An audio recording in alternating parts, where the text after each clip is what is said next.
C'est le grand entretien de ce Smart Impact avec Thomas Brozard. Bonjour Thomas. Bonjour Thomas. Bienvenue sur ce plateau que vous connaissez bien. Bref, là vous êtes dans le rôle de l'interviewé, directeur perma entreprise chez Norcis et coprésident de Bilab France qui représente le mouvement Bicorp en France. Je commence en donnant quelques chiffres clés de Norcis, date de création 94 par Sylvain Brozard, votre papa, environ 600 collaborateurs en 2024, chiffre d'affaires autour de 50 millions d'euros. Et cette idée de perma-entreprise, de quoi on parle ? C'est quoi une perma-entreprise ? On parle d'un modèle qu'on a imaginé chez Norcis après 20-25 ans de cheminement pour mettre l'entreprise au service d'un intérêt plus collectif que particulier. Ouais. Ce qu'on peut appeler la RSE, le développement durable, mettons-y ce qu'on veut. Mais ce qu'on a cherché à faire, c'est à créer les conditions pour qu'enfin, l'engagement sociétal rencontre la pérennité économique. Que les enjeux business se mettent au service des enjeux sociétaux et inversement. Parce que c'est ce qu'en fait toutes les entreprises, je pense, qui s'engagent sur cette voie-là cherchent à faire, mais souvent avec beaucoup de difficultés, parce que les deux ne se parlent pas suffisamment. Et on a trouvé dans la permaculture, qui est l'origine de ce modèle, des fondements qui nous ont semblé intéressants à creuser pour essayer d'identifier quelles seraient les nouvelles modalités. Je vais prendre un terme qui est lié à nos métiers, quel serait le nouveau logiciel pour faire fonctionner Norcis, qui nous permettrait de gagner en efficacité et faire en sorte que la pérennité des prochaines années, des prochaines décennies, espérons-le, de Norcis, se base sur le fait que ces métiers se rendent utiles pour l'intérêt le plus collectif possible, et on pourra prendre des exemples. On va prendre des exemples. Et si on est dans vos métiers, les services du numérique, en quoi votre stratégie, elle se différencie de celle de vos concurrents ? Avec cette idée, cette ambition de perma-entreprise. En bien des aspects, dans le modèle, on a 3 principes fondateurs qui ont une particularité, c'est qu'on les dit indissociables. Alors si je fais une comparaison avec les stratégies historiques type RSE, on parle People, Planet, Profit dans une recherche d'équilibre global. Là, en fait, ce qu'on cherche à avoir, c'est un équilibre permanent. On ne peut plus dissocier ces dimensions, et je donnerai des illustrations ensuite.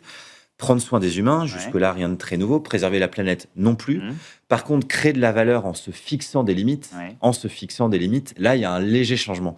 Et c'est cette dernière partie qui fait que l'entreprise, désormais, est dans un équilibre beaucoup plus permanent. Alors, si je prends des exemples, et ce qui peut nous différencier de nos concurrents, prendre soin des humains, depuis un certain temps déjà, d'ailleurs, on offre à nos salariés 20 RTT. En plus. Donc, d'un point de vue économique, ça peut paraître un non-sens parce que quand on vend des prestations de services, donc du temps humain, c'est autant de jours hommes non facturés, ou jours femmes d'ailleurs pour être dans la parité, non facturés, donc du chiffre d'affaires en moins, du manque à gagner.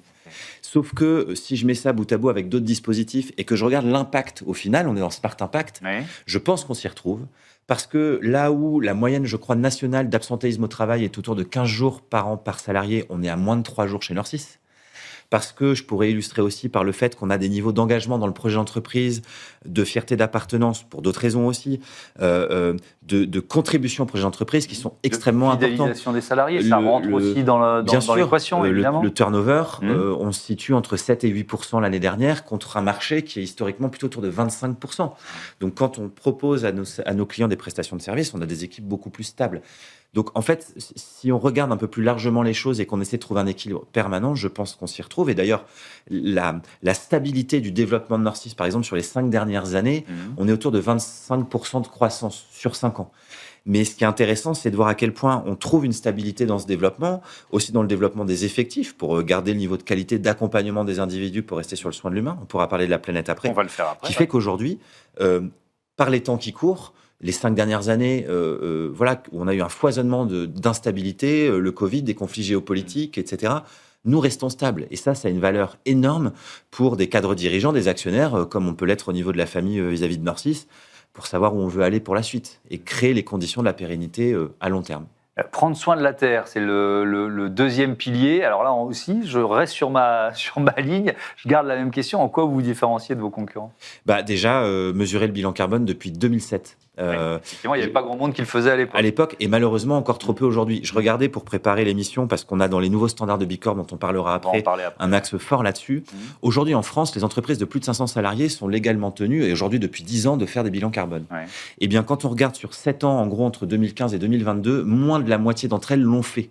Sur 7 ans. Je ne parle même pas de le faire tous les ans.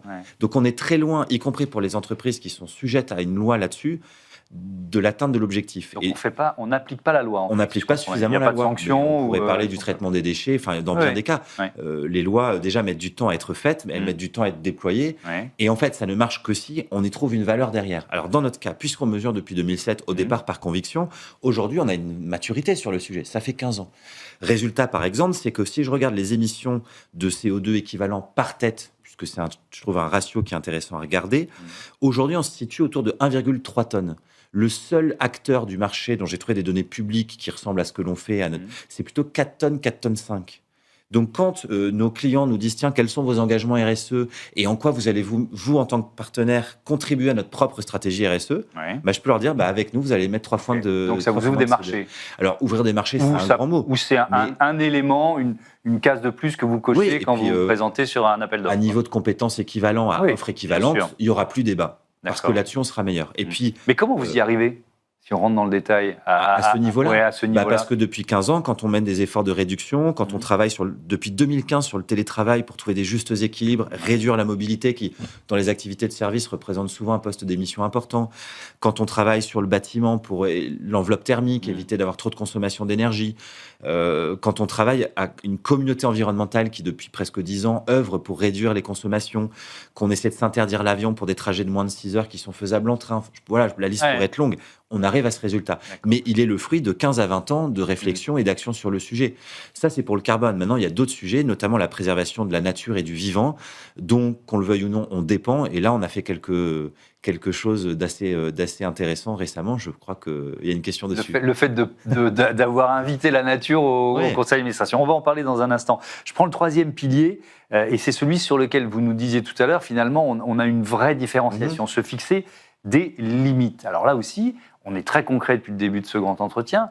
Quelles limites et comment elles sont mises en œuvre ? Alors, créer de la valeur en se fixant des limites. Les deux sont indissociables. Bien sûr.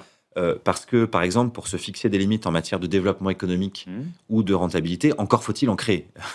Et en tant qu'entreprise, notre pérennité dépend beaucoup tout de même de notre capacité à être rentable dans le temps. Bien sûr. Et l'objectif, c'est de continuer d'avoir une entreprise qui a un impact positif, mais qui donc va l'avoir le plus longtemps possible. Et qui redistribue ses richesses pour l'intérêt collectif, mais aussi pour soutenir son développement, soutenir les attentes des salariés qui ont aussi envie d'avoir des niveaux de rémunération qui augmentent progressivement, le coût de la vie augmentant lui-même, etc. Et donc, très concrètement, ces limites, on peut les appliquer dans différents champs. On peut fixer des limites à certains types de pratiques managériales. On peut fixer des limites à des gouvernances qui sont trop verticales, pour prendre les modèles historiques. On peut fixer des limites à la quête absolue du profit ou du chiffre d'affaires, par exemple, en se disant qu'il y a certains types de projets sur lesquels on ne veut pas travailler parce que c'est pas aligné avec le projet de l'entreprise. Cette notion de limite, on peut fixer des limites au choix de mobilité dans certains contextes. Je prenais l'exemple de l'avion. Donc on peut l'appliquer à bien des égards. Là où je pourrais peut-être l'illustrer vraiment plus concrètement, c'est sur le modèle d'affaires et donc sur le développement économique, où ces dernières années, on a fait des choix qui ont été de ne pas faire certains projets, de ne pas travailler dans certains secteurs d'activité, alors que les opportunités se présentaient. Par exemple, sur des projets qui allaient trop instaurer des modèles de consommation très émetteurs de gaz à effet de serre. Par exemple, aussi parce que il y avait un projet intéressant avec un fort potentiel économique, mais pour une entreprise dont le modèle fiscal suggérait très vivement qu'elle ne participait pas à l'effort collectif en France, ce qui pour nous n'est pas cohérent avec le modèle, ou alors pour des raisons humaines aussi. Voilà, ce genre de choses. Mais en vous écoutant, je me dis, il y a tous les efforts que vous faites, et à côté de ça, dans le secteur du numérique, il y a cette course effrénée à l'intelligence artificielle générative des États et des géants du secteur. Est-ce que vous ne vous dites pas que c'est un peu vain ? Alors, parce que on peut y avoir 10, 15, 20 entreprises qui font comme vous, mais si à côté de ça, on continue de cavaler comme des poules sans tête vers l'IA générative pour tous, ça va être bien pire. Vous voyez ce que je veux dire ? D'un point de vue sociétal, je suis très agacé de voir qu'on signe en grande pompe des contrats de dizaines de milliards de dollars pour installer des data centers en France. On ne sait même pas ce qu'on va foutre dedans. Je trouve que ça n'a aucun sens. Après, ça, c'est pour le global. Pour ce qui est de Nord6, aujourd'hui, la valeur que l'on a en retour du modèle que l'on déploie pour moi, est supérieur à l'intérêt de se dire, en fait, c'est 20, autant faire comme tout le monde. L'attente des salariés, quand on leur demande pourquoi vous êtes chez Norcis, quand on leur dit, tiens, dans le contexte économique actuel, est-ce que vous pensez qu'on doit vraiment maintenir le cap ou pas ouvrir des nouveaux jeux pour continuer à croître, même si c'est au détriment de la vision et de l'alignement des valeurs? Tous nous disent, je suis chez Norcis pour ça. Même certains nous disent, tous les ans, on me propose de quitter Norcis avec un meilleur salaire. Je ne partirai jamais. Certains ont même dit, puisqu'on a interrogé tous nos salariés sur le 2e trimestre, et moi j'en ai vu une centaine en entretien qualitatif, j'ai été marqué par quelques personnes, pas tous, qui m'ont dit, par les temps qui courent, le contexte sociétal extrêmement anxiogène, ma sensibilité à la lutte contre le dérèglement climatique, on a l'impression de perdre la bataille, être chez Norcis, ça me redonne confiance en l'avenir. Voilà, on est engagé collectivement dans ce projet-là, on ne retournera pas en arrière. Donc sur l'IA, on ne peut pas faire sans en tant qu'acteur du numérique. On doit embrasser une partie des avantages que confère cette rupture technologique. Et même, on peut dire, on ne peut pas faire sans en société, parce qu'il y a plein d'usages qui sont très intéressants. Mais est-ce que ce combat, il n'est pas déjà perdu? On aurait dû se dire mondialement, il n'y a pas vraiment de gouvernance mondiale, mais voilà à quoi on destine l'IA, voilà dans quel secteur on va la développer, et voilà dans quel secteur on va l'interdire. Mais les grands décideurs, ceux qui sont notamment là pour créer de la richesse économique avant tout, feront des choix assez évidents. Mais nous, en tant qu'entreprise, ce qu'on est en train de faire, c'est de créer les conditions pour qu'on soit identifié comme un acteur de référence pour définir les bons cadres d'usage de l'intelligence artificielle générative, qui ne va pas détruire des emplois, qui ne va pas briser des vies, qui ne va pas dégénérer encore un peu plus les écosystèmes naturels, les dégrader. C'est pour ça qu'on a créé un conseil pour la nature, dont on parlera après. Et donc, progressivement, et dans cette stratégie qui vise à faire de Norcis une entreprise pérenne pour les bonnes raisons, avec un développement juste, soutenable, eh bien, de faire que nos clients, et peut-être demain de nouveaux clients, viennent nous chercher parce qu'ils sauront qu'avec nous, la mise en œuvre de ces intelligences artificielles génératives se fera pas au détriment du bien-être de leurs propres salariés, dans un cadre qui respecte l'éthique, qui respecte les droits privés, qui respecte la protection de l'individu, et puis qui se fait dans un cadre soutenable écologiquement, parce que de plus en plus de gens ont quand même bien compris qu'on risquait d'avoir des petits sujets. Si on prend les data centers, par exemple, qui nécessitent des ressources en eau considérables, je rappelle que l'été dernier, on a eu des centrales nucléaires à l'arrêt parce que les cours d'eau n'étaient plus suffisants ou trop chauds pour refroidir les moteurs. Je vous laisse imaginer, si on fout des milliards et des milliards de data centers dans ce pays, ce qui va se passer en termes de conflit d'accès à la ressource en eau. Honnêtement, je pense que ce ne sera pas tenable, mais même à 10 ans, je ne parle pas de 2050. Donc, je pense que nous serons plus robustes en tant qu'entreprise économiquement dans le temps par cette stratégie-là. Alors, vous nous l'avez dit, la nature s'est invitée à la table du conseil d'administration de Norcis. C'est pas de la cosmétique. Alors, ça pourrait. On pourrait dire, tiens, on crée un siège d'une personne qui va représenter la nature. On va l'écouter poliment et faire tout l'inverse ensuite. Par les faits, je vais répondre à l'inverse. La personne qui représente la nature, qui s'appelle Franz Gault, au sein du conseil d'administration de Norcis, a un droit de vote équivalent au droit de vote de n'importe quel autre actionnaire de l'entreprise. Et on est allé un coup plus loin, c'est qu'on a dit, cette personnalité qui est Franz peut même utiliser un droit de veto. Et c'est la seule personne au sein du conseil d'administration qui a ce droit-là. Donc, je ne peux pas faire mieux. Il l'a déjà utilisé. Il n'a pas encore eu à l'utiliser parce qu'on a plutôt fait ça pour les bonnes raisons et on veut qu'il nous aide à progresser plutôt qu'à nous empêcher de faire des conneries. Mais je ne peux pas répondre de façon plus forte par l'exemple sur le fait que ce n'est pas de la cosmétique. La décision a été prise en novembre 2024, 2025, donc voilà, il y a un peu moins, bientôt un an. Bientôt un an. Et depuis, on a fait 2 conseils d'administration avec France. Bon, alors c'est peut-être un peu tôt pour répondre à la question, mais est-ce qu'on peut Enfin, vous dites qu'il faut qu'on soit rentable, évidemment. Est-ce que vous pourriez refuser une proposition de Monsieur Nature, en quelque sorte, au nom de la rentabilité? Vous voyez ce que je veux dire? C'est toujours une question d'équilibre à et trouver. D'équilibre le plus permanent qui soit, c'est tout le principe du modèle perma. Alors, déjà, dans les premières discussions qu'on a eues en conseil, il a beaucoup été question de ressources, notamment de ressources en eau, et de l'impact du numérique, plus globalement, au-delà des IA génératives là-dessus. Des efforts que l'on pouvait faire et développer pour davantage soutenir la préservation des ressources halieutiques en France et au-delà, de notre responsabilité en tant qu'acteur du numérique sur des chaînes de valeur très distendues, avec des conditions de travail dans certains pays qui sont difficilement soutenables, y compris écologiquement, mais aussi humainement. Et donc, pour ce qui est de cet équilibre à trouver, Franz qui représente la nature, et c'est pas le seul à représenter la nature au sein de l'entreprise. Il y a d'autres personnalités dans d'autres organes de gouvernance qui ont d'autres sensibilités au vivant, donc on a aussi une diversité de représentation. Mais Franz nous dit, le vivant et la nature au sens large, c'est aussi l'être humain. Mon rôle n'est pas de couler Nord6, considérant que toute activité économique détruit le vivant, donc elle doit cesser. Bon, sinon, autant arrêter tout de suite. Lui, son rôle, c'est de créer les conditions pour que Nord6 permette à l'humain de continuer à s'épanouir, mais dans un cadre soutenable. C'est pour cette raison d'ailleurs que notre logiciel, pour continuer à utiliser ce terme, qui sert aux réflexions du Haut Conseil pour la nature, ce sont les 9 limites planétaires. Ouais. C'est ce cadre-là qu'on essaie de tenir. Mais le but, c'est quand même de contribuer à ce que l'humain puisse vivre dans un cadre épanouissant. Pour qu'il soit épanouissant, il faut préserver la nature. Est-ce qu'une perma-entreprise fait forcément un peu moins de bénéfices qu'une entreprise classique ? J'aurais 2 réponses à ça. Je pense que si on s'était moins contraint humainement, écologiquement, Nord6 pourrait être 2 fois plus gros aujourd'hui, avoir 2 fois plus de chiffre d'affaires et jouer au concours de chiffres.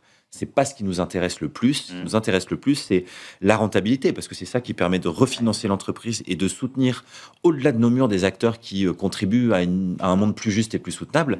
L'autre réponse, c'est que je crois de plus en plus que tout ce que l'on fait crée le modèle d'après. Et que d'après, c'est-à-dire un modèle plus résilient, plus robuste. Et c'est intéressant d'ailleurs de voir que l'année du Covid, par exemple, le secteur dans lequel nous sommes, les entreprises de services numériques, est en décroissance. Pour différentes raisons que je n'ai pas le temps de détailler là. Cette année-là, nous, on fait de la croissance. Nous verrons dans les années qui viennent, avec le contexte qui va continuer à être tendu, avec l'instabilité institutionnelle, la difficulté à engager des investissements, où ça va nous mener. Mais moi, je suis convaincu que si on aurait pu être plus gros, on continuera à développer là où peut-être que d'autres vont devoir décroître. Alors, vous avez sur vous le petit label Bicorp. Vous êtes coprésident de Bilab France, qui représente le mouvement Bicorp dans notre pays. Un label qui est toujours plus exigeant. Et je vais vous citer, une entreprise qui se dit engagée doit être capable de démontrer des résultats concrets. A-t-elle une trajectoire climat crédible? Respecte-t-elle les droits humains? Le nouveau référentiel Bicorp, c'est une montée en gamme face aux enjeux de notre époque. Ce nouveau référentiel, qu'est-ce qui change ? Alors, il change plusieurs choses, mais un changement majeur, c'est que désormais, nous aurons 7 grandes thématiques d'impact. Les droits humains, diversité et inclusion, climat, la circularité et la préservation des ressources, pour prendre des exemples, la gouvernance et la mission de l'entreprise aussi. Voilà, j'en ai cité 5, c'est déjà pas mal. Et ces thématiques-là vont désormais être observées parmi les entreprises candidates à la certification sur des points précis avec des figures imposées. Par le passé, depuis presque 20 ans maintenant que le mouvement existe, notre standard était de regarder sur une très grande exhaustivité de critères là où se situait la maturité des entreprises. Donc par exemple, quel est l'écart de salaire constaté entre le plus haut et le plus bas revenu dans l'organigramme, quelle est la part des achats responsables, etc. C'était très exhaustif. Maintenant, ce sera moins exhaustif parce qu'il y aura un tronc commun obligatoire sur lequel il faudra faire preuve d'une certaine maturité. D'accord. Et il y aura des critères complémentaires. Alors qu'avant, on pouvait être mauvais sur un critère, et si on était meilleur dans... Je simplifie un peu. Caricature, mais en caricaturant, mais on pouvait quand même avoir le label. On pouvait avoir une stratégie climat très modeste, être très très mature sur les droits humains et la qualité de vie au travail. Et si on arrivait à obtenir 80 points au global, nonobstant le fait qu'il y avait des critères d'éligibilité en amont sur les types de secteurs d'activité dans lesquels on se trouve, etc. Voilà. Désormais, il y aura des figures imposées, c'est-à-dire des sujets sur lesquels on ne pourra plus faire sans. Et donc, par exemple, sur le climat, il faudra avoir bilan carbone et stratégie de réduction des émissions de gaz à effet de serre pour être éligible à Bicorp. Vous craignez pas de décourager certaines entreprises ? Alors, en fait, on se dit, ok, le label Bicorp qui était déjà le plus exigeant, c'est quoi ? Il faut qu'il soit encore plus exigeant, c'est ça ? Alors, je ne sais pas si c'est temps d'être plus exigeant que plus cohérent. Plus cohérent, on regarde les enjeux. Quand on regarde les enquêtes de consommation auprès des Français ou des Européens, tiens, il y en a une assez large qui a été conduite par Bilab Europe l'an passé. Quand on regarde ce qui se dessine comme étant les plus fortes préoccupations des Français, qu'on voit régulièrement passer dans les médias, les droits humains, le partage de la richesse, peut-être même la fiscalité, mais je ne veux pas rentrer dans des débats trop intenses en ce moment, ou la lutte contre le dérèglement climatique apparaissent quand même très régulièrement comme des sujets de préoccupation importants. Je pense donc que ce qu'on offre surtout, c'est un outil pour permettre aux entreprises de préparer le modèle qui est attendu par ceux à qui ils s'adressent. que ce soit des particuliers ou des entreprises qui vont acheter leurs produits et leurs services. Donc, je ne suis pas sûr que ce soit tant plus exigeant que ça. Maintenant, est-ce qu'on va décourager des entreprises ? Peut-être que certaines se diront la marche est un peu haute pour moi en l'état actuel de ma maturité. Mais on reste un mouvement qui est motivé par le fait de faire progresser les entreprises. Et à la limite, qu'elles aillent chercher la certification ou pas, déjà on les aide à progresser. Oui, ça je suis d'accord avec vous. Mais derrière ça, je me dis, bon, il faut que Bicorp reste finalement un label... comment je peux dire ça, pas trop diffusé. Est-ce que c'est aussi ça la démarche ? Vous voyez ce que je veux dire ? Il faut que ça reste, évidemment le terme élite c'est peut-être pas le meilleur, mais l'élite des entreprises engagées. Alors, ce qui est certain, c'est que le niveau d'ambition ne baisse pas avec ce qu'on est en train de se dire. Ce que je veux éviter de laisser penser, c'est que ça devient inaccessible. C'est pas le cas. Et même si la marche est trop haute, de regarder ce qu'il y a dedans, de commencer à s'auditer, à s'auto-évaluer avec, parce que l'outil est gratuit en accès, allez-y, à mon avis, c'est une très bonne chose à faire et au regard des nouveaux standards en particulier. Maintenant, parlons chiffres. Bicorp dans le monde, c'est à peu près 10 000 entreprises. En France, c'est 600 entreprises. Honnêtement, je pense qu'on a encore un nombre d'entreprises à aller chercher tellement important que si on en décourage quelques-unes, c'est pas très grave. On doit représenter un mouvement qui est l'incarnation autant que possible de ce que peut être une entreprise qui se met à la hauteur des enjeux sociaux et environnementaux. Mais tout cela ne vaut que si on reste performant économiquement. Et c'est ça qu'on cherche à prouver. Encore une fois. Est-ce que pour les entreprises déjà certifiées, ça signifie quand même potentiellement d'autres efforts à fournir pour rester dans les sans clous, doute, pour prendre Nord6, nous, on devra recertifier Nord6 en avril, je crois, 2026. Donc voilà, dans 6 mois. Donc je vais commencer à me mettre dessus très, très prochainement. Il y a des sujets sur lesquels je sais que nous étions moins matures que d'autres. Vous avez, par exemple, des choses sur la création, l'accès à l'emploi pour des publics issus de quartiers prioritaires, de milieux moins favorisés, etc. Et nous, dans le numérique, aujourd'hui, la réalité du secteur est que globalement, on emploie surtout des personnes qui ont des niveaux d'études élevés. Et donc, je vous fais pas un dessin sur le fait que ce sont des niveaux d'études qui sont moins accessibles pour des publics plus précaires. Donc, il y a sans doute des sujets sur lesquels il va falloir qu'on se secoue un petit peu plus, mais moi, je pense que c'est pour le meilleur. Peut-être que sur certains sujets, on aura des blocages. Maintenant, il y a aussi une certaine latitude qui est offerte. Le but, c'est de faire en sorte que les entreprises progressent d'une certification à une autre. Donc, si on répond aux exigences, c'est-à-dire de faire la preuve de nos efforts pour se mettre à la hauteur des attentes et qu'on progresse d'une certification à une autre, nous resterons éligibles. Allez, il nous reste un peu plus de 3 minutes. Je voudrais qu'on parle un petit peu du contexte géopolitique, économique, notamment la guerre commerciale mondiale allumée par Donald Trump, cet accord commercial qui a été signé par les États-Unis et l'Union européenne, qui a quand même provoqué pas mal de critiques. Il y a notamment 150 dirigeantes et dirigeants d'entreprises qui appellent à, je cite, reconstruire les conditions de notre souveraineté en soutenant nos entreprises et le modèle européen. Vous faites partie avec le mouvement Impact France, vous avez signé... Oui, parce que je suis administrateur aussi du mouvement, vous soutient beaucoup ces actions. Et vous avez signé, donc logiquement, cet appel. Pourquoi ? Parce qu'en fait, en réalité, aujourd'hui, on a des conditions de mise sur le marché, par exemple, qui sont assez inéquitables. On pense qu'il faut mettre en place des fiscalités qui sont favorables à des entreprises qui font l'effort de maintenir leur offre sur le marché, de fabriquer en France, de préserver les milieux environnementaux. Parce que ce qu'il faut quand même essayer de rappeler aussi, c'est que toutes les conséquences négatives d'activités qui ne sont pas favorables à l'humain et à la planète ont un coût énorme pour la collectivité. La dépollution des sols, des eaux, il y a eu des études et des choses qui sont sorties sur la qualité de l'eau en France qui peuvent faire un peu froid dans le dos. Tout ça a un coût considérable pour la collectivité et au fond, ce sont les impôts qui le payent. Donc nous, on pense qu'il faut créer les conditions pour que les entreprises en France et en Europe, quand on parle de marchés internationaux, qui ont des cadres réglementaires plus exigeants et aussi des conditions de mise sur le marché qui soient bénéfiques, favorables. Une vraie préférence européenne. Eh bien, pourquoi pas, sur la fiscalité notamment. On pourrait parler de TVA verte, de choses sur la circularité.